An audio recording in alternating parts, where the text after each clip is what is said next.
Okay guys, this is our first lesson dealing with limit of a function. So in today's lesson we're gonna discuss and figure out what is the limit and what we mean by the limit of a function. So to get a chance to deepen our understanding of this concept, let's take a look at an example, and then I'll lead you into our main goal for today. Let's say that you're given 24 inches of wire and are asked to form a rectangle whose area is as large as possible. What dimension should the rectangle have in order to achieve this goal?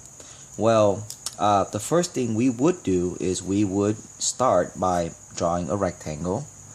And remember that we have only 24 inches of wire.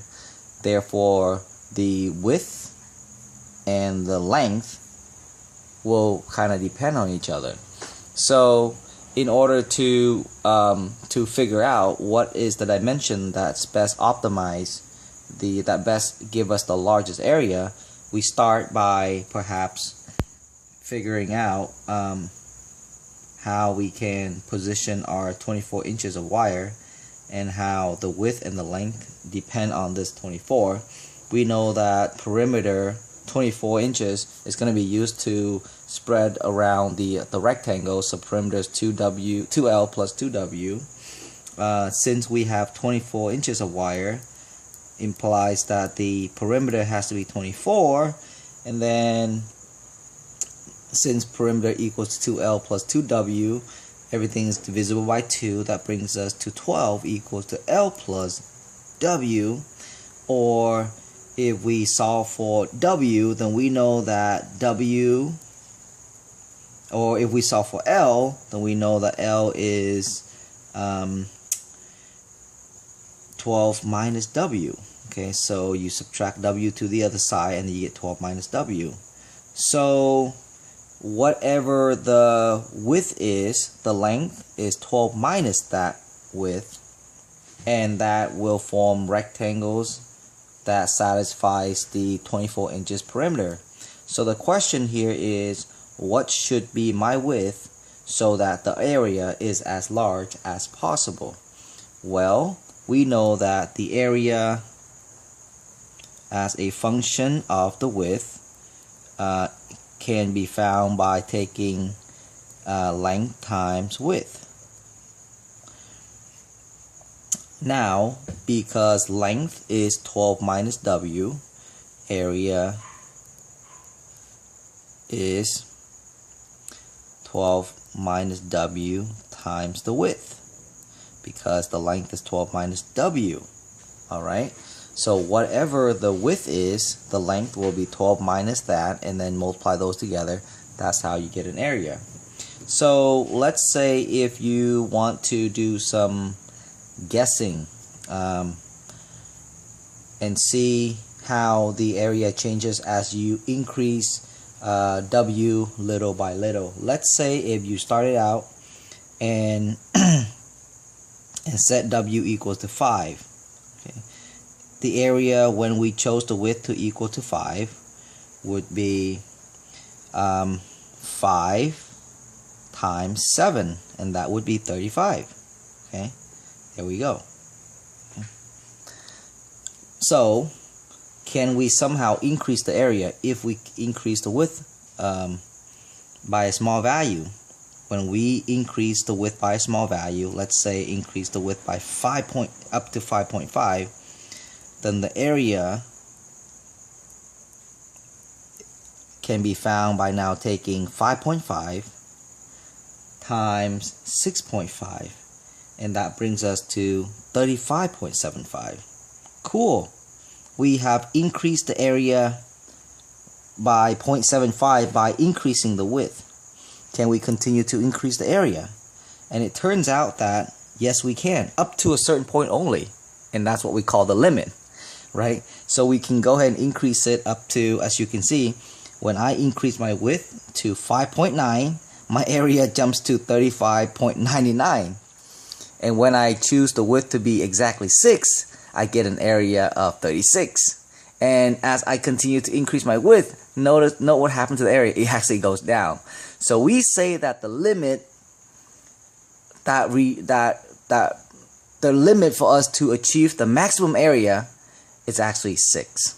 All right, so that's the kind of like the concept of limits, where yes, you can increase a specific value to achieve a larger area in this instance, but we can only go up to so much before it actually goes down. So for this particular problem, we can conclude that there's a limit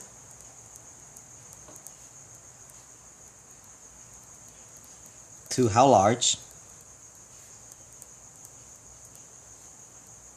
our area can be. Okay, and we know that the limit of the area as W approaches 6 is 36. Okay, in other words, the largest that the area can be is 36, and that happens when W equals to 6. How did we find that? Well, we kind of begin with a starting value of 5 for the width, and then we gradually increase this value, and we realize that as we increase this value, we also happens to increase the area, but we can only do so up to a certain point before the area actually decrease. And so we conclude once again that the area of the rectangle is, the largest area that satisfies the given condition is 36 when W equals to 6. All right. In limit form, we write it like this. We go the limit, okay, as W approaches 6 of this function, okay, is 36. All right. We're gonna go ahead and go into more specific definition of limit now. We're going to look at limit specifically for functions. In calculus, we're going to work a lot with functions. Why? Because almost everything in our world can be modeled by a function. Isn't that amazing? So it's important that we know how to analyze function, find limits of a function so that we can further move on. When studying a function, sometimes we only know how a function is behaving near a particular point, but not necessarily at the point x equals to c. So the main question here becomes, here's one of our function, right? We don't know what the exact value at c is, right? Because the function, like for example, this function is not continuous at c. There's a hole, as you can see, but we don't really care. We just want to know what happened as we get close to c. What does the function wants to take on as we get close to c? All right, so what is happening to the value, okay, of the function when I get close to some x value? Let's call that x value c. All right. Look at this function right here, guys. Notice that this function is undefined at x equals to 0, but we want to know how the function behave around 0. Not exactly at 0, but just around 0. How does the function behave? And that's kind of like the concept of the limit. How does the function behave around a particular value c, but not necessarily at that exact value? Okay. If all the y value are getting close to some number as we get close to the x value, then we say that our function has a limit as x approaches c. We're going to go into a few examples so that the definition of a limit can be clear. Here is the formal definition of a limit as defined in many calculus textbooks. Okay, so how do we define a limit? Well, if f becomes close to a unique number L, okay, this is the number L, as x approaches c. So as x approaches c, okay, the function approaches a number called L, from either side of C. So when you approach C this way, okay, the function does approaches L, or when you approach C from the right, the function also approaches L. If that happens to be the case, then we say that the limit of the function as x approaches C is L, and it is written like this. If this is your first time seeing limit, which for majority of you it is, and it will look kind of weird, it's going to take some time to get used to this kind of notion of a limit, and I haven't really gone into examples, so it's okay to get a little confused of what's going on so far. I do not blame you if that happens, because whenever you're exposed to calculus for the first time, it will get kind of cloudy. So keep that thought in mind, and don't feel too disappointed at the moment.